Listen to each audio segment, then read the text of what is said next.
Hello. तो आज हम सेमीकंडक्टर के पीवाईक्यू देखेंगे। सेमीकंडक्टर चैप्टर कंप्लीट हो गया है और हमारी जो फिजिक्स है उसका सिलेबस भी कंप्लीट हो गया है 11th स्टैंडर्ड के लिए। अब पीवाईक्यूज देख लेंगे। केमिस्ट्री का पहले हो चुका है, फिजिक्स का भी अभी हो गया है। आज पीवाईक्यू भी कंप्लीट हो जाएंगे और बायोलॉजी का फरवरी तक हो जाएगा। ठीक है, आगे एमसीक्यूज वगैरह से हम सारे टॉपिक्स को फिर से रिवाइज करेंगे। ये पीवाईक्यूज हैं, ठीक है। और ये डेट वगैरह दे रखी है जिस डेट में हमें ये एग्ज़ाम हुआ था 11th स्टैंडर्ड का, और यहाँ ये क्वेश्चन नंबर है। तो देखते हैं question. The circuit shown in the following figure work as logic gate. तो ये सर्किट है, कौन सा लॉजिक गेट की तरह वर्क कर रहा है। तो देखो ये क्या है, एंड नॉट है, नॉट की तरह बिहेव करेगा। ये नॉट है, ये भी क्या है, नॉट है। हमने ये डिटेल में देखा था, ठीक है। ये नॉट है, ये कौन सा है, ये नॉर है, और ये क्या है, नॉट है। तो हम यहाँ से देखो, अगर हम यहाँ से 0 देते हैं और यहाँ पर भी 0 देते हैं तो ये नॉट है, तो यहाँ पर 1 आ जाएगा, यहाँ पर भी 1 आ जाएगा। और नॉर के अंदर 1 बन जाएगा तो क्या आएगा। देखो नॉर और क्या होता है, और के लिए क्या होता है, y इक्वल टू क्या होता है, a प्लस बी होता है। और नॉर के लिए क्या होता है, y equal to a plus B का बार, ठीक है, होल बार। तो ए और के अंदर अगर 1 इनपुट जाएगा, इनपुट 1 बन जाएगा तो क्या होगा, 1 होगा ना, ठीक है। लेकिन नॉर के यहाँ पर ये क्या है, नॉर है, नॉर में जस्ट अपोजिट हो जाता है, 1 बन जाएगा तो क्या हो जाएगा, 0 हो जाएगा। और 0 ये नॉट है, ये पूरा नॉट है, 0 नॉट में जाएगा तो क्या निकल कर आएगा, 1।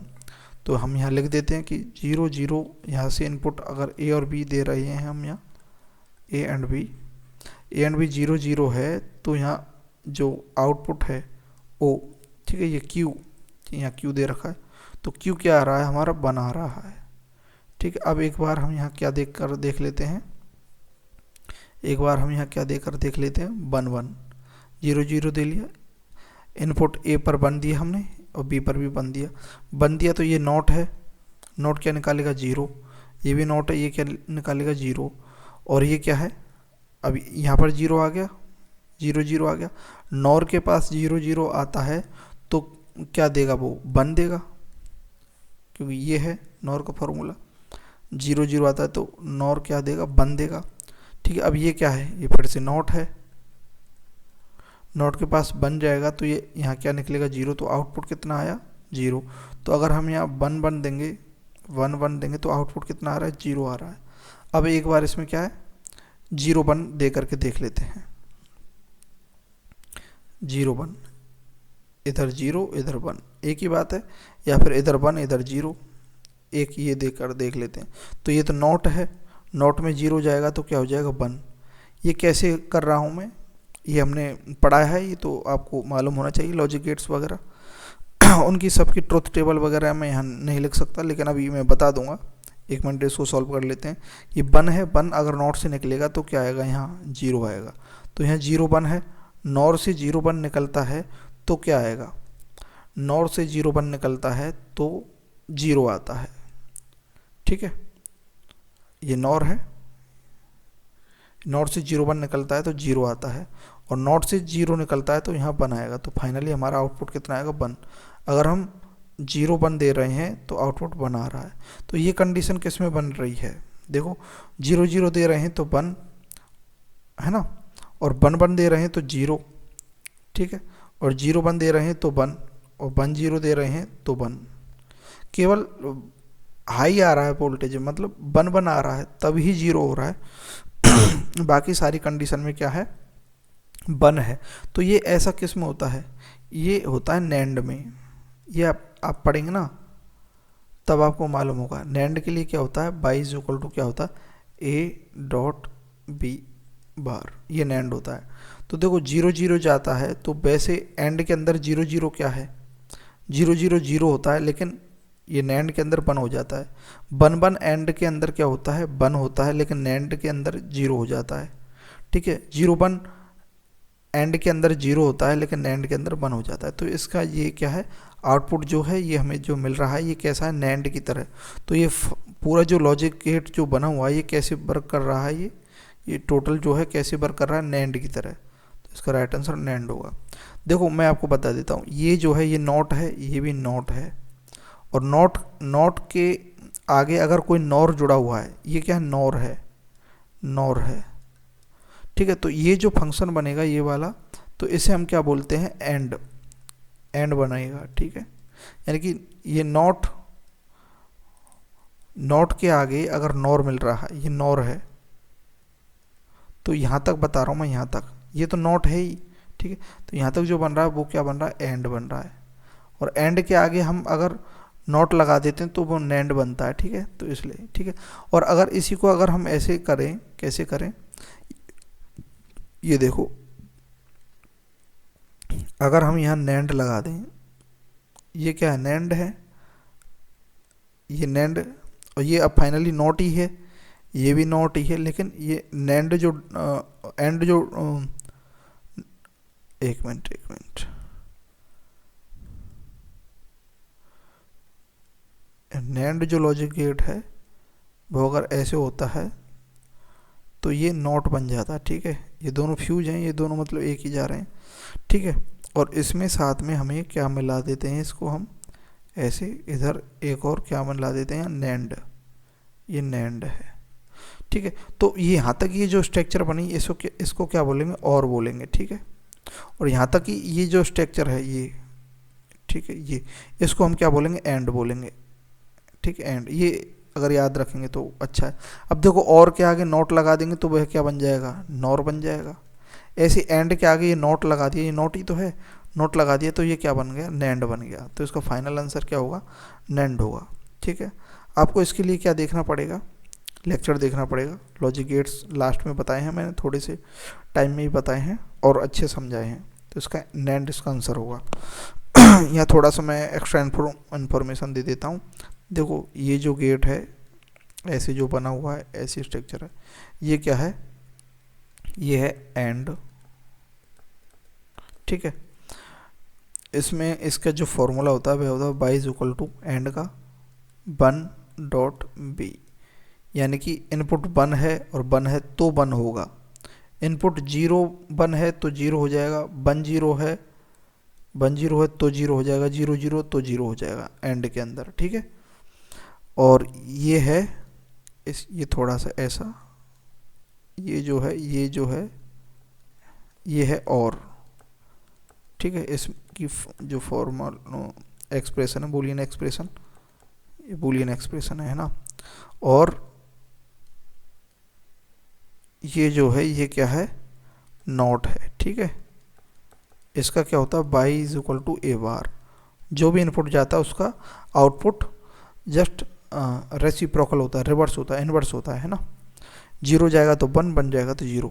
इसके अंदर 2 इनपुट हैं, एंड के अंदर और के अंदर भी 2 इनपुट है, नॉट के अंदर 1 इनपुट है, 1 ही आउटपुट है, ठीक। आउटपुट तो एक ही है सब में, लेकिन और नैंड और नॉर जो है ये यूनिवर्सल है। ये सारी डिटेल में हमने बताई हैं, तो ठीक है, ये इसका भी आंसर होगा। समझ में आया कैसे हुआ, हमें यूनिटरी से एक एक डाल करके ही देखना पड़ेगा, है ना, ये बेस्ट है। नेक्स्ट देखते हैं, the correct relationship between two current gain alpha and beta in transition. तो हम जानते हैं ट्रांजिशन के ट्रांजिस्टर के अंदर हमने पढ़ा था, ठीक है, आई जो करंट होता है इमीटर का वह इक्वल होता है I C plus I V. I V क्या, बेस का करंट है, ये बहुत छोटा होता है, वेरी स्मॉल करंट होता है, ये हमने पढ़ा था डिटेल में। तो ये फॉर्मूला देखो, है ना, ठीक है। और बीटा क्या होता है, बीटा क्या होता है, करंट एम्पलीफायर है फॉर बेस, है ना, करंट एम्पलीफायर फॉर बेस, ये फैक्टर है ना, बीटा क्या है, करंट एम्पलीफायर फैक्टर है, बेस करंट एम्पलीफायर लिख देता हूँ, बेस, बेस जो होता है ट्रांजिस्टर में, जैसे पी एन पी है तो उसमें बेस क्या है, एन है ना, एन पी, एन में क्या है, बेस पी है, ये बेस है, हमने पढ़ा था ना डिटेल में, मीटर होता है, बेस होता है, कलेक्टर होता है, ठीक है। तो ये क्या, बेस करंट एम्पलीफायर फैक्टर है ये, है ना, ये क्या होता है, IC/IB होता है, ठीक है। तो मैं ये यहाँ से मिटा देता हूँ, बता दिया मैंने। और अल्फ़ा क्या होता है, ये होता है इमीटर करंट एम्पलीफायर फैक्टर, है ना। तो ये क्या होता है, IC/IE होता है, ठीक है। तो ये हमें मालूम होना चाहिए, ये भी मालूम होना चाहिए। और इनको जब हम इसके अंदर वैल्यू पुट करते हैं ये इक्वेशन के अंदर, ठीक है, ये जंक्शन रूल वाली इक्वेशन लगती है, करंट जो जितना जाता है और जंक्शन पर करंट की वैल्यू इक्वल रहती है। जैसे कि यहाँ से IE गया, ठीक है, इधर क्या जाएगा, अब मान लेते हैं ये क्या है IB, ये क्या है IC। तो IE इज इक्वल टू क्या होगा, IB प्लस IC होगा ना, ठीक है, समझे। तो हमें इस इक्वेशन से अगर यहाँ पर ड्राइव तो नहीं करेंगे तो बीटा इज इक्वल टू क्या होता है beta sorry alpha is equal to क्या होता है, बीटा अपॉन 1 प्लस बीटा होता है, ठीक है। ये फॉर्मूला हमने ड्राइव किया था, आप भी ड्राइव कर सकते हैं इस। अगर हम यहाँ अगर अल्फ़ा की वैल्यू निकालें, या सॉरी IE की वैल्यू निकालें, तो I इज इक्वल टू क्या होता है, IC/अल्फ़ा होता है ना। तो यहाँ पर हम किसकी वैल्यू, IC की वैल्यू रख सकते हैं, और यहाँ से IB की वैल्यू निकाल करके यहाँ IB की वैल्यू रख सकते हैं, ठीक है। वैल्यू रख करके जब हम सॉल्व करेंगे तो अल्फ़ा आ जाएगा। अब देखो ये मेनली तो ये क्वेश्चन, डायरेक्ट क्वेश्चन पूछा जाता है कि alpha is equal to beta upon 1 plus beta होता है। तो यहाँ देखो alpha is equal to beta upon 1 minus beta, तो ये भी ऑप्शन नहीं होगा। Alpha is equal to 1 plus beta, ये जस्ट अपोजिट है, तो ये तो होगा नहीं। Beta is equal to alpha upon 1 plus alpha, या फिर बीटा इज इक्वल टू, अब बीटा का और निकालना हमें रिलेशनशिप, तो इसी से हम निकाल सकते हैं ना। तो बीटा इज इक्वल टू क्या कर सकते हैं हम, इसको इधर मल्टीप्लाई करेंगे, इससे ही निकाल रहे हैं हम, मल्टीप्लाई करेंगे तो क्या हो जाएगा, अल्फ़ा प्लस अल्फ़ा बीटा हो जाएगा या नहीं, मतलब इसको इससे मल्टीप्लाई करेंगे अल्फ़ा प्लस अल्फ़ा बीटा, ठीक है। तो ये बीटा जो है अगर हमें किस में की टर्म में निकालना है, बीटा की में, ठीक है। तो बीटा इज इक्वल टू, इसको हम किधर की साइड लेकर के जाएंगे, इसको 12 अल्फ़ा बीटा को उधर की साइड, तो अल्फ़ा इज इक्वल टू क्या हो जाएगा, बीटा माइनस 2 बीटा माइनस, एक मिनट इसको अच्छे से लिख देता हूँ आपको समझ में आ जाएगा, ठीक है। बीटा इज इक्वल टू हम ऐसे लिख सकते हैं ना, अल्फ़ा इंटू 1 प्लस बीटा, ठीक है, ऐसे लिख सकते हैं या नहीं, ठीक है। इसको जब हम खोलेंगे तो बीटा इज इक्वल टू क्या हो जाएगा, अल्फ़ा प्लस अल्फ़ा बीटा, ये 2 नहीं है अल्फ़ा है ना। अब देखो अल्फ़ा इज इक्वल टू, इसको फर्दर आगे सॉल्व करेंगे, अल्फ़ा इज इक्वल टू क्या होगा, बीटा माइनस अल्फ़ा बीटा, ठीक है। तो हम ऐसे लिख सकते हैं ना, अल्फ़ा इज इक्वल टू, इसमें से बीटा कॉमन आ जाएगा, बीटा 1 माइनस अल्फ़ा, ऐसे लिख सकते हैं या नहीं, देखो लिख सकते हैं। तो यहाँ हम ऐसे लिख सकते हैं, बीटा इज इक्वल टू क्या होगा, यहाँ इसको और आगे सॉल्व करेंगे तो beta is equal to, beta के टर्म में निकालना है ना, तो बीटा इज इक्वल टू क्या होगा, बीटा इज इक्वल टू क्या होगा, अल्फ़ा अपॉन 1 माइनस अल्फ़ा होगा या नहीं, ये आया नहीं, देखो इसको आगे सॉल्व करेंगे तो ये आएगा, सॉल्व कीजिए आ जाएगा, ठीक है। तो इसका आंसर होगा ये डी। मैन ये फॉर्मूला ये याद रखना आपको, ये भी याद रखने हैं, ठीक है। ये ट्रांजिस्टर के अंदर पढ़ा था हमने, ठीक है। अब मैं यहाँ पर पूरा तो एक्सप्लेन नहीं कर सकता ना, ठीक है, वो आपको लेक्चर देखना पड़ेगा। इन फॉरवर्ड वाइज आप जानते हैं, पी किस पर कनेक्टेड है, पीएन जंक्शन हमने देखा था,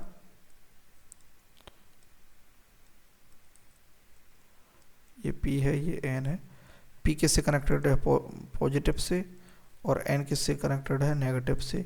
तो ये फॉरवर्ड वाइज होता है। In forward wise the width of depletion layer, जो डिप्लेशन लेयर है, ये डिप्लेशन लेयर है, इसकी जो विड्थ लेयर है इन पीएन जंक्शन डायोड क्या होगी, फॉरवर्ड वाइज में डिप्लेशन लेयर क्या होगी, क्योंकि जो यहाँ पर जो इलेक्ट्रॉन्स और होल्स का जो क्या होगा, डिफ्यूजन हो जाएगा। डिफ्यूजन होने के कारण यहाँ पर जो इधर क्या आ जाएंगे, इधर तो इलेक्ट्रॉन आ जाएंगे पी साइड की साइड, इधर क्या आ जाएंगे, होल्स आ जाएंगे, ठीक, होल्स बन जाएंगे, और इनके बीच में जो है एक पोटेंशियल बैरियर बन जाएगा इनके कारण, एक हाई इलेक्ट्रिक फील्ड बनेगा चार्ज के कारण। तो यहाँ पर क्या बन जाएगा, जो डिप्लेशन लेयर है इनके बीच में बहुत पतली लेयर है, इनको रोकती है, पोटेंशियल बैरियर बढ़ने के कारण डिप्लेशन लेयर जो है वह डिक्रीज हो जाती है, ठीक है, सॉरी पोटेंशियल बैरियर कम होता है यहाँ, सॉरी पोटेंशियल बैरियर कम हो जाता है, डिप्लेशन लेयर क्या हो जाती है, डिक्रीज हो जाती है, बहुत पतली हो जाती है। कब, जब अगर हम यहाँ जो अप्लाइड वोल्टेज है वो बढ़ाते हैं फॉरवर्ड बायस में, ठीक है। तो decrease with increase in voltage, हाँ तो यही पहला ही ऑप्शन हो रहा है, इंक्रीज होगी डिप्लेशन लेयर फॉरवर्ड बायस में नहीं, इंक्रीज कब होगी, रिवर्स बायस में डिप्लेशन लेयर इंक्रीज होती है, ठीक है, जैसे वोल्टेज बढ़ाते हैं। इज इंडिपेंडेंट ऑफ वोल्टेज, नहीं, वोल्टेज पर डिपेंड करती है, क्योंकि वोल्टेज अगर हम फॉरवर्ड बायस में बढ़ाएंगे तो पोटेंशियल बैरियर कम होगा, ठीक है, और रिवर्स बायस में अगर हम वोल्टेज बढ़ाते हैं तो पोटेंशियल बैरियर बढ़ता है। पोटेंशियल बैरियर मतलब इनके बीच में जो है इनका इलेक्ट्रॉन्स और होल्स का जो ट्रांसफर है उनको रोकता है, पोटेंशियल बैरियर, वो पोटेंशियल को बैरियर मतलब रोकता है एक प्रकार से। डिक्रीज तो होती है only after breakdown voltage reached, तो ब्रेकडाउन वोल्टेज तो किस में होता है, जीनर डायोड में होता है, जीनर डायोड जो रिवर्स बायस में काम करता है, ठीक है। तो इसका राइट आंसर जो होगा फॉरवर्ड बायस के अंदर डिक्रीज होती है डिप्लेशन लेयर, ये हमने डिटेल में बताया डिप्लेशन लेयर क्या होती है, कैसे जो है डिक्रीज वगैरह होती है, कैसे इंक्रीज होती है, तो ये लेक्चर तो आपको देखना पड़ेगा, ठीक है। तो डिक्रीज होती है with increase in voltage, voltage में इंक्रीज के साथ। नेक्स्ट चलते हैं, वैसे थ्योरेटिकल्स है ये पूरा, इसमें ऐसे न्यूमेरिकल्स नहीं आते कि बहुत ज़्यादा हार्ड है। अगर आप ये चैप्टर एक बार देख लेंगे, 2 आवर्स का लेक्चर है, उसके बाद सारे क्वेश्चंस हो जाएंगे, ठीक है। In breakdown region a zener diode behave like, breakdown region में देखो हमने पढ़ा था, देखो ये जीनर डायोड होता है,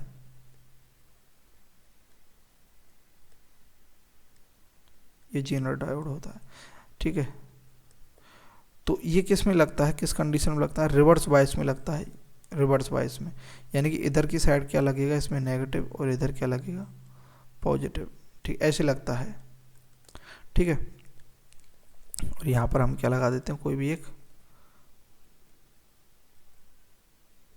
एक बल्ब या फिर कोई एलईडी या फिर टीवी फ्रिज, कुछ भी ऐसे जीनर डायोड लगा रहता है उनके बीच में, ठीक है, कुछ भी यहाँ लगा हुआ है ना।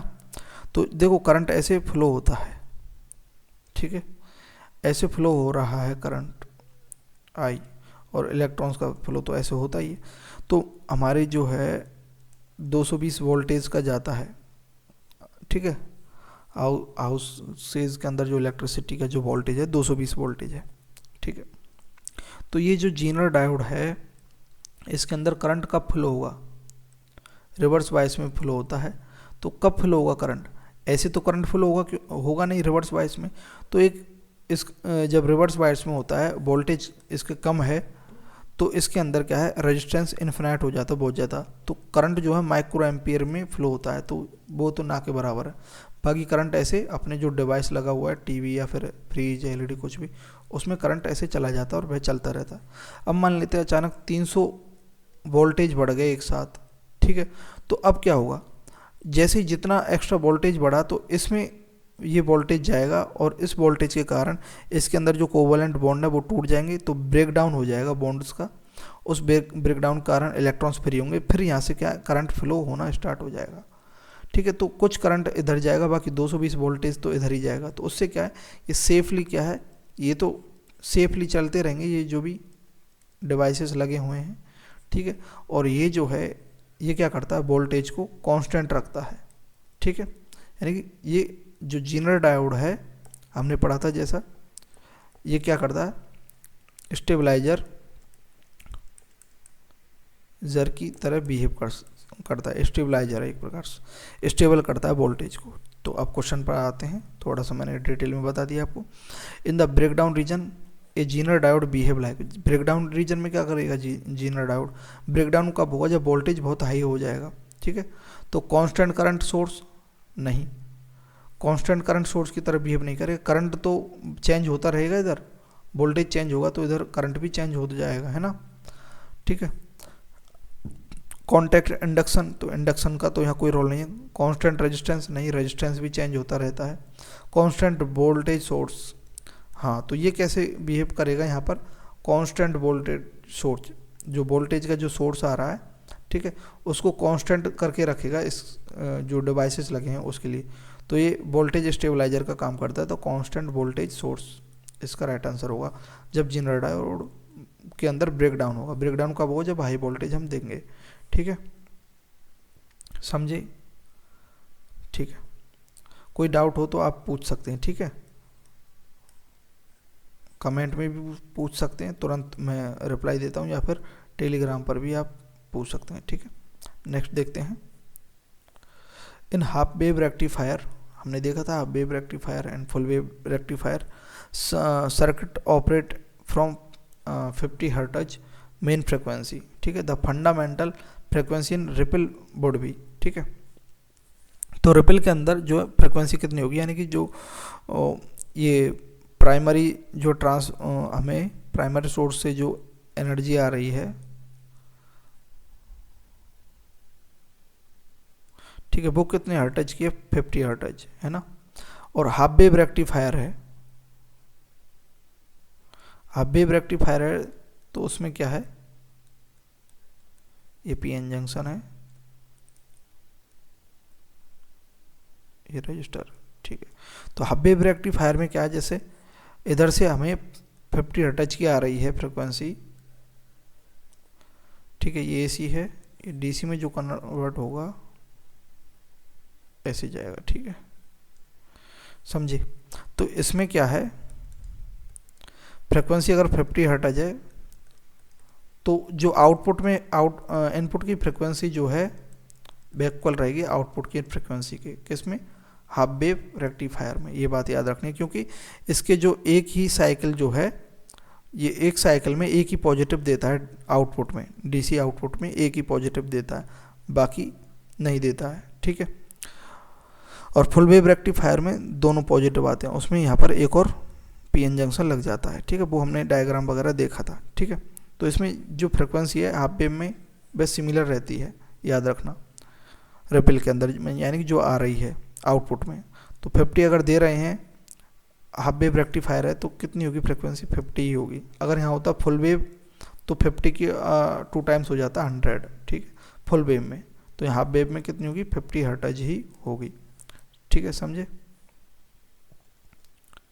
बहुत ही इजी चैप्टर है ये, और हमने ये डिटेल में भी पढ़ा था, है ना, अच्छे से सारे ये क्वेश्चंस भी देखे थे। क्वेश्चंस का ये थ्योरेटिकल रूप में ही थे ये सारे के सारे। At absolute zero temperature intrinsic, है ना, इंट्रिंसिक जर्मेनियम जो है, intrinsic germanium and intrinsic silicons are. तो देखो ये क्या है, सेमीकंडक्टर है, germanium and silicon, silicon and germanium semiconductor है। ये क्या है, जीरो केल्विन टेम्परेचर पर कैसे बिहेव करते हैं इंसुलेटर की तरह, और रूम टेम्परेचर पर कैसे बिहेव करते हैं सेमीकंडक्टर की तरह। और जैसे जैसे टेम्परेचर बढ़ाते हैं इनके अंदर, तो क्या है, कंडक्टिविटी क्या होगी, बढ़ेगी या घटेगी, बढ़ेगी टेम्परेचर बढ़ाने पर, क्योंकि बैलेंस बैंड से इलेक्ट्रॉन्स जो हैं, बैलेंस बैंड से इलेक्ट्रॉन किस में पहुंच जाते हैं, कंडक्शन बैंड के अंदर टेम्परेचर बढ़ाने पर, ठीक है। लेकिन जीरो केल्विन पर क्या होता है, ये इस कंडक्शन बैंड के अंदर कोई इलेक्ट्रॉन नहीं पहुंच पाता, यहीं पर रहते हैं। तो ये आइडल इंसुलेटर की तरह वर्क करता है, बिल्कुल, ठीक है। तो इंसुलेटर की तरह बिहेव करेगा ये अगर जीरो केल्विन होगा। नेक्स्ट देखते हैं, the logic gate represent in the following figure. यहाँ डेट दे रखी है, ठीक है, कब कब आया है ना, किस किस पेपर में। तो अब देखो लॉजिक गेट देखते हैं इसमें, तो हम जानते हैं, देखो अगर हम इनपुट से देखें तो देखो ये देखें, ये क्या है एक्चुअली में, बताओ, ये एक्चुअली में नॉर है, और ये क्या है, ये नॉट है या नहीं, नॉट, ठीक है।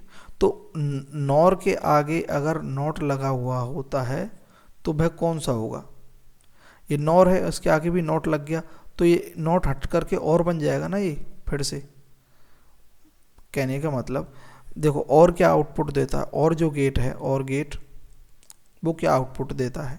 देखो बाई इज इक्वल टू क्या होता है, ए प्लस बी होता है और गेट में, ठीक है। तो देखो अगर ए प्लस बी है तो इनपुट क्या है, वन इनपुट है तो आउटपुट कितना होगा, वन होगा। 0 1 है तो 1 होगा, 1 0 है तो 1 होगा, 0 0 है ना तो ही 0 होगा, ठीक है। और नॉर में क्या होगा, इसका जस्ट अपोजिट हो जाएगा। ये तो किसके लिए, और के लिए। नॉर के लिए क्या होगा, नॉर में क्या होता है, और के आगे ये और गेट है, ये और है ना, और के आगे अगर हम नॉट लगा देते हैं तो ये क्या बन गया, नॉर, है ना। और नॉट का मतलब है इनवर्स करना, रिवर्स करना, ठीक है, जो भी है वैल्यू आती है। तो ये 1 है तो यहाँ 0 आ जाएगी नॉर में, ये ए बी है, ये आउटपुट है ना, ये आउटपुट है और के लिए, नॉर के लिए। तो ये 0 हो जाएगा, ये 0, ये 1, है ना। अब देखो, अब ये जो नॉर है, इस नॉर के आगे अगर हम नॉट लगा देंगे तो ये 0 क्या हो जाएगा, 1, ये 0 क्या हो जाएगा, 1, ये 0 1, ये 0, तो यही वैल्यू आ गई ना और वाली। समझे आप ये बात या नहीं, समझे या नहीं ये बात। देखो ये यहाँ तक क्या है, नॉर है, जिस चीज़ से बना है, मतलब और जो गेट है उसमें नॉट लगाने पर वह उसकी वैल्यू जस्ट इनवर्स हो गई, रिवर्स हो गई। जैसे 0 की जगह 1 की जगह 0 हो गया और 0 की जगह 1 हो गया। लेकिन फिर से हम उसके आगे एक नॉट लगा देते हैं, ये नॉट ही तो है, नॉट लगा देते हैं तो फिर से उसकी वैल्यू रिवर्स होंगी। कहने का मतलब जो नॉर है फिर से और बन जाएगा। तो ये कैसे बिहेव करेगा, और गेट की तरह। एक तो ये मेथड हुआ, एक आप बारी बारी से रख कर भी आप देख सकते हैं। अगर हम ए की वैल्यू यहाँ इनपुट रखते हैं, ए बी, और आउटपुट हमारे क्या आता है बाई। अगर देखो हम ए की वैल्यू 1 रखते हैं, बी की वैल्यू भी 1 रखते हैं तो क्या आएगा, देखो ए की वैल्यू 1, बी की वैल्यू 1, तो ये ए की वैल्यू 1 1 रखेंगे तो ये और गेट है, और गेट के अंदर 1 1 रखने पर क्या आएगा, 0 आता है, ठीक है। नॉर गेट में 1 1 रखने पर 0 आता है, नॉर है ना, नॉर में। अब ये 0 जाएगा यहाँ, 0 0 जाएगा यहाँ, 0 0 जाएगा तो नॉर, ये वही नॉर बन रहा है यहाँ। तो नॉर के अंदर 0 0 जाने पर क्या आता है, 1 आता है। तो देखो 1 1 जाने पर फाइनली हमें 1 ही मिल रहा है तो 1 लिख दिया। अब एक बार क्या डाल देंगे, 0 1 डाल देंगे। 0 1 डालने पर हमें नॉर के अंदर क्या मिलेगा, 0 1 डालने पर नॉर के अंदर हमें 0 मिलेगा। तो यहाँ 0 0 आया, ये 0 0 जाता है नॉर के अंदर तो हमें क्या मिलेगा, 0 0 जाता है नॉर के अंदर तो हमें 1 मिलता है, ठीक है। तो यहाँ 0 1 लिखने पर भी 1 मिल रहा है। अब एक बार हम क्या रख लेते हैं, यहाँ 0 0 रख लेते हैं। यहाँ 0 0 जाएगा तो हमें नॉर में क्या मिलेगा, 1 मिलेगा, और यहाँ पर भी 1 बन जाएगा, और 1 बन जाता है तो नॉर के अंदर 0 मिलता है। तो देखो फाइनली हमें 0 0 देने पर, मतलब इनपुट 0 0 देने पर फाइनली 0 मिल रहा है। तो 0 0 देने पर फाइनली हमें 0 मिल रहा है। तो ये सारी कंडीशन किसकी हैं, देखो 1 1 रखने पर 1, 0 1 रखने पर 1, ये इसको हम रिवर्स कर देंगे 1 0, तो वो ये की बात है ना ये, ठीक है। तो हमें 1 मिल रहा है। तो ये वाली कंडीशन किस में होती है, ये और में ही तो होती है, और तो इसका आंसर और होगा। ऐसे भी कर सकते हैं आप और ऐसे भी कर सकते हैं, ये सोचने वाली बात है। इसको आप डिटेल में इसको देख लीजिए एक बार, है ना, लेक्चर। अगर ये समझ में नहीं आ रहा तो लेक्चर देखना आवश्यक है। बिना लेक्चर देखे ये वाला जो है PYQs होंगे नहीं, क्योंकि मैक्सिमम ये समझदारी की बात है। इसमें कोई ऐसा कोई न्यूमेरिकल से फॉर्मूला नहीं है कि उसको लगाया और हो गया, है ना। Next, in the process of formation of a PN junction, PN junction के फॉर्मेशन के लिए PN है ना, form which of the following is true, ठीक है। क्या ट्रू है, diffusion does not take place. तो डिफ्यूजन तो होता है भाई, डिफ्यूजन तो होता है। देखो कैसे होता है, ये P साइड है, ये N साइड है। इधर क्या होते हैं, P साइड में तो होल्स होते हैं बहुत सारे, N साइड में क्या होते हैं, इलेक्ट्रॉन्स होते हैं। तो इलेक्ट्रॉन्स और होल्स क्या आपस में फ्यूज हो जाते हैं, डिफ्यूज हो जाते हैं। इधर इलेक्ट्रॉन फ्लो होगा, ये आपस में जो मेजॉरिटी में होते हैं ये चार्ज कैरियर, वो आपस में डिफ्यूज हो जाते हैं और आप एक दूसरे को कैंसिल आउट कर देते हैं, ठीक है। फिर क्या बचते हैं, हम माइनॉरिटी चार्ज कैरियर बचते हैं। इधर की साइड तो इलेक्ट्रॉन बच जाते हैं कुछ, इधर की साइड होल्स बच जाते हैं। उनके जरिए क्या होते हैं, ड्रिफ्ट करंट होता है ना, ड्रिफ्ट इनकी वजह से होता है। इलेक्ट्रॉन ऐसे फ्लो करते हैं और इलेक्ट्रिक फील्ड ऐसे जनरेट होता है, और इनके कारण कुछ डिप्लेशन लेयर जनरेट होता है, क्योंकि ये जो इलेक्ट्रिक फील्ड है वेरी हाई होता है, बहुत वेरी हाई इलेक्ट्रिक फील्ड बनता है। उसके कारण यहाँ क्या आ जाता है, पोटेंशियल बैरियर आ जाता है। ये पोटेंशियल डिफरेंस होता है, वही पोटेंशियल बैरियर होता है। ठीक है, ठीक है। Diffusion of electrons and holes goes on infinitely, नहीं इन्फिनाइटली थोड़ी चलता रहता है ना वो डिफ्यूजन। जैसे ये अपने किस पर आ जाते हैं, इक्विलिब्रियम पर आ जाते हैं, मतलब समाप्त हो जाते हैं एक दूसरे को खत्म करने के बाद, फिर इनके अंदर डिफ्यूजन रुक जाता है, फिर ड्रिफ्ट होता है, तो नहीं इन्फिनाइटली नहीं। ठीक है, गोज ऑन या फिर गोज एट इक्विलिब्रियम तक, है ना। There is zero electrical potential across the junction, junction के अक्रॉस इलेक्ट्रिक जो पोटेंशियल है वह क्या जीरो होता है, नहीं जीरो तो नहीं होता इलेक्ट्रिक पोटेंशियल, उनमें कुछ ना कुछ इलेक्ट्रिक पोटेंशियल डिफरेंस होता है, उसी तो हम पोटेंशियल डिफरेंस भी बोलते हैं, पोटेंशियल बैरियर बोलते हैं, बैरियर। तो पोटेंशियल इलेक्ट्रिक पोटेंशियल तो होता है, ये बात भी गलत है। Charges establishes an electric field across the junction, हाँ देखो ये जो जंक्शन के अक्रॉस इलेक्ट्रिक फील्ड कौन जनरेट कर रहा है, ये चार्जेज हैं, तो हाँ यही बात सही हो जाएगी। ठीक है, तो ये पीएन जंक्शन के एक प्रकार से कैरेक्टरिस्टिक्स भी आपको याद हो गए होंगे, ये है ना। तो ये अगर आप देखेंगे तो सॉल्व हो जाएगा, है ना। लेक्चर तो देखना पड़ेगा इसके सारे क्वेश्चन सॉल्व करने के लिए। The circuit given below represents a logic block diagram for gate, कौन सा गेट होगा वो हम वो इसमें वैल्यू रखते जाएंगे और फिर हमें मिल जाएगा। देखो एक ही यहाँ रख लेते हैं, ए बी और आउटपुट क्या आ रहा है यहाँ सी, है ना, सी। ए की वैल्यू अगर हम जीरो रखें और बी की भी जीरो, ये दोनों जीरो रखेंगे तो देखो यहाँ पर भी ये आ रहा है तो ये जीरो, ठीक है, और ये जीरो, ये इससे कनेक्टेड है तो ये क्या आ जाएगा यहाँ, ये जीरो, ये इससे कनेक्टेड है तो ये भी क्या आ जाएगा जीरो। अब देखो ये ऊपर वाला क्या है, कौन सा गेट है बताओ, ये और है, और ये कौन सा है, एंड है। ठीक है, तो और में अगर हम जीरो जीरो देंगे तो क्या आता है, जीरो आता है, तो ये जीरो, ये है जीरो से कनेक्टेड है, फाइनली जीरो आता है। एंड में अगर हम जीरो जीरो देंगे तो क्या आता है, जीरो ये आता है। अब यहाँ ये क्या लगा हुआ है, नॉट, ये नॉट है, तो नॉट क्या करता है, इन्वर्स कर देता है, जीरो का क्या कर देता है, वन, तो यहाँ वन आ गया, है ना, यहाँ वन है ना, वन लिख देते हैं। ये क्या एंड में क्या होता है, जीरो वन क्या होता है एंड में, जीरो एंड वन क्या होता है एंड में, ए डॉट भी होता है एंड, तो जीरो वन क्या होता है, जीरो होता है, तो यहाँ आउटपुट फाइनली जीरो आया। अगर हम इनपुट जीरो जीरो देंगे तो आउटपुट क्या आ रहा है हमारा, ये भी हमने जीरो जीरो रखा, आउटपुट क्या आ रहा है, जीरो आ रहा है। ऐसे सॉल्व करना है ना। अगर आप जैसे इसको समझ जाएंगे ना तो बहुत ही इजी लगेगा, इतना इजी आपको कुछ नहीं लगेगा फिजिक्स में। ठीक है, एक बार लेक्चर देखो, है ना, अगर लेक्चर देख कर आए हैं तो आपको समझ में आ रहा होगा। अब हम रखते हैं ए की जगह वन, बी की जगह जीरो। ठीक है, तो ये तो वन ही है, ये जीरो है, ठीक है, और इसमें भी ये क्या आ जाएगा, वन, ये ऊपर वाली से कनेक्टेड है यहाँ, और नीचे ये क्या जीरो से, तो ये जीरो। अब देखो ये तो क्या है, ये क्या है, और है, तो और में जीरो वन क्या होता है, वन होता है, तो ये क्या हो गई, वन, यहाँ लिख देता हूँ। और ये क्या है, एंड है, एंड में जीरो वन क्या होता है, जीरो ही होता है, और ये नॉट गेट से जीरो किस में कन्वर्ट हो जाएगा, वन में। ठीक है, तो यहाँ पर वन वन आ गया। अब ये क्या है, एंड ही है, एंड में वन वन क्या होता है, वन होता है, वन होता है। तो देखो फाइनली हमें अगर हम वन जीरो रखते हैं तो आउटपुट क्या आता है हमारा, वन आता है। ठीक है, तो यहाँ वन लिख दिया हमने। ठीक है, अब क्या रखेंगे हम यहाँ पर, वन वन और रखेंगे, क्योंकि जीरो जीरो रख लिया, जीरो वन रख लिया, वन वन और रखेंगे। वन वन रखते हैं तो यहाँ पर वन आता है, यहाँ पर भी वन आएगा, यहाँ पर भी वन, यहाँ पर भी वन। ये क्या है, और है, और में वन वन क्या होगा, वन होगा। ठीक है, देखो मैं यहाँ लिख देता हूँ, और के लिए क्या, बाई इज इक्वल टू क्या होता है, ए प्लस बी होता है।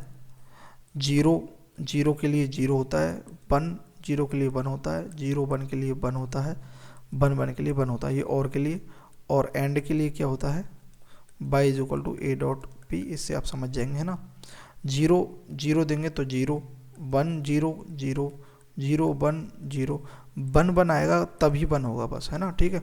तो अब देखो ये क्या है, ये क्या है, और में बन बन बन होगा, ठीक है। और ये क्या है, एंड है, एंड में बन बन क्या होगा, बन होगा।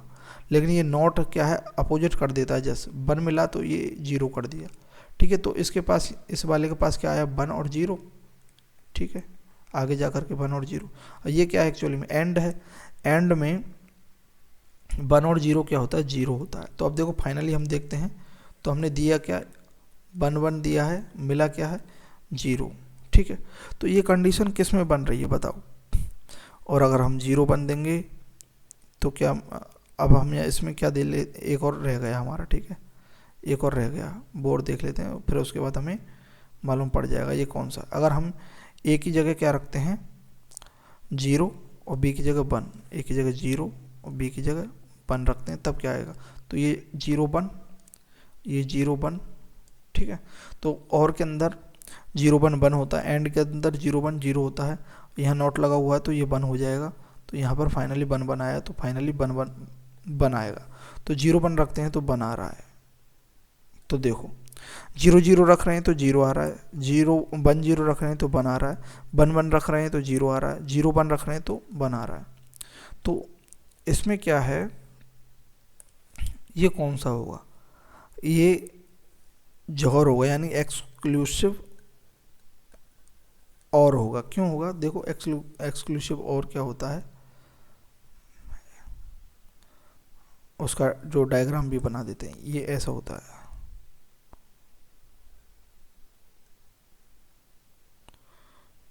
ये एक्सक्लूसिव क्या होता है, और होता है ना। इसमें क्या है, बाई इज इक्वल टू क्या होता है, A bar dot B plus B bar dot A, ऐसा होता है, ठीक है। तो इसमें क्या है, जो जीरो वन है, वन जीरो आता है वो वन होता है, सेम जो आ रहे हैं, ये बात याद रखो आप, सेम सेम नंबर आ रहे हैं, अगर लो लो आ रहा है तो लो होगा, और वन हाई हाई आ रहा है तो भी लो होगा, ठीक है। बाकी अपोजिट आता है ना, तो बस ये याद रखो आप, तो ठीक है, जौहर में या एक्सक्लूसिव और में, ठीक है। एक्सक्लूसिव और के अंदर हमें क्या याद रखना है कि अगर सेम इनपुट है, यानी कि लो लो इनपुट है तो हमें लो मिलेगा, और हाई हाई इनपुट है तो हमें लो मिलेगा, यानी कि सेम मिल रहा है इनपुट, इनपुट सेम मिल रहा है, सेम ही तो है, यहाँ लो यहाँ हाई है दोनों इनपुट, तो हमें लो ही मिलेगा सेम मिलने पर। और अगर हमें डिफरेंट मिल रहा है, जैसे यहाँ वन है या जीरो है तो हमें वन मिल रहा है, इधर जीरो लो और हाई मिल रहा है तो हमें हाई मिल रहा है फाइनली, ये तो एक्स ओ आर या फिर एक्सक्लूसिव और, ठीक है। तो इसका राइट आंसर हो जाएगा फोर्थ, ठीक है। एक और होता है एक्सक्लूसिव नॉर, यानी कि एक्स एन ओ आर होता है, यानी कि एक्सक्लूसिव नॉर। उसमें क्या होता है, उसमें जस्ट अपोजिट होता है, जो सेम है वो हाई रहते हैं, और अपोजिट जो डिफरेंट है वो जीरो होते हैं, यानी कि अगर जीरो जीरो आएगा तो एक्स नॉर्म के अंदर ये क्या होगा, वन होगा, वन वन आएगा तो वन होगा, लेकिन जीरो वन होगा तो उसमें जीरो होगा, वन जीरो होगा तो जीरो होगा, इसके जस्ट अपोजिट है ये, बस, है ना, ये याद रखना है, ठीक है, ठीक है। अब नेक्स्ट चलते हैं, नेक्स्ट क्वेश्चन, वो समझ में आया ना, ये अच्छा क्वेश्चन है, ये जरूर थोड़ा अच्छा है, ठीक है। If 5:1 transformer 5:1 transformer is connected to a half wave rectifier circuit with 50 kilo ohm load, input voltage is 200 voltage, ये पीक वैल्यू है 220 वोल्टेज की, तो हमें आई डीसी करंट में निकालना है, ठीक है। तो देखो इसका कहने का मतलब है कि जो प्राइमरी जो कॉइल है ट्रांसफॉर्मर की, ठीक है, उसमें से अगर 5 वोल्ट आता है, मतलब ये रेशो दे रखा है 5:1, तो उसकी जो हाफ वेव रेक्टिफायर की जो सेकेंडरी जो कॉइल लगी हुई है उसमें 1 पहुंचता है, कहने का मतलब 5:1 है, यानी कि अगर इसमें से 5 पहुंचेगा तो 1, तो इसमें से 1 पहुंचेगा तो उसमें कितना पहुंचेगा, 1/5, यानी 1/5 पहुंचता है वोल्टेज। यहाँ 220 जाएगा तो इसके पास कितना पहुंचेगा बताओ, ये हाफ वेव के लिए सेकेंडरी जो ये कॉइल है उसके लिए कितना पहुंचेगा, तो वो हम निकाल सकते हैं, ये तो आपको समझ में आ गया ना।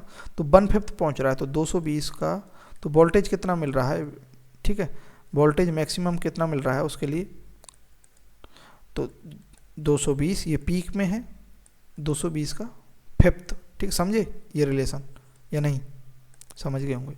तो भी मैक्सिमम कितना मिल रहा है हमें, 520 44 वोल्ट, किसके लिए, हमें डीसी के लिए। एसी से 220 वोल्ट आया, डीसी के लिए हमें कितना मिला, 44 वोल्ट।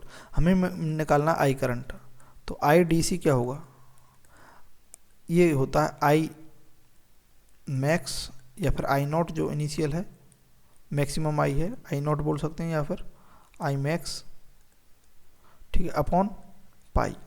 ये होता है या नहीं, हमने देखा था ना formula, I max upon pi DC के लिए।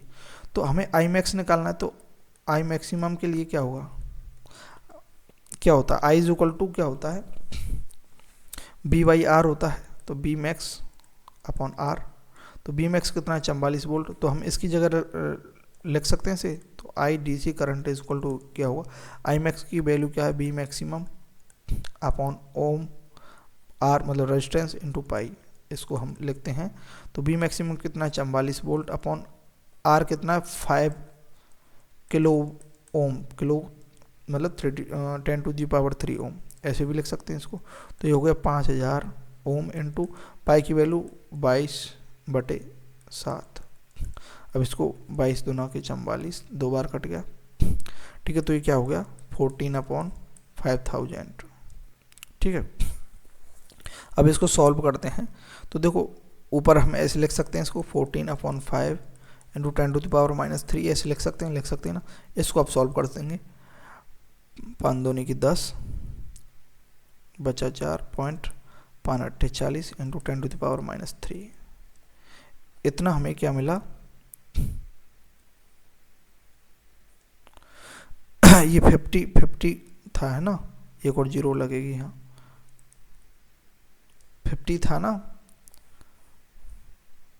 50 किलो ओम था, ठीक है, 5 किलो ओम नहीं था, ठीक है। तो ये हो गया है ना। तो अब इसको हम क्या कर सकते हैं, 2.8 इंटू 10⁻⁻4 को हम क्या लिख सकते हैं, इसमें अगर हम एक जीरो बढ़ाएं, इधर 8 कर दें इसको, तो कितना बन जाएगा, 10⁻⁻5। इसको 280 कर दें, एक और जीरो बढ़ाएंगे, तो इधर एक और जीरो कम कर देंगे, मतलब डिवाइड कर देंगे, 10⁻⁻6। तो 280 इंटू 10⁻⁻6 एम्पियर, और 10⁻⁻6 क्या होता है, माइक्रो।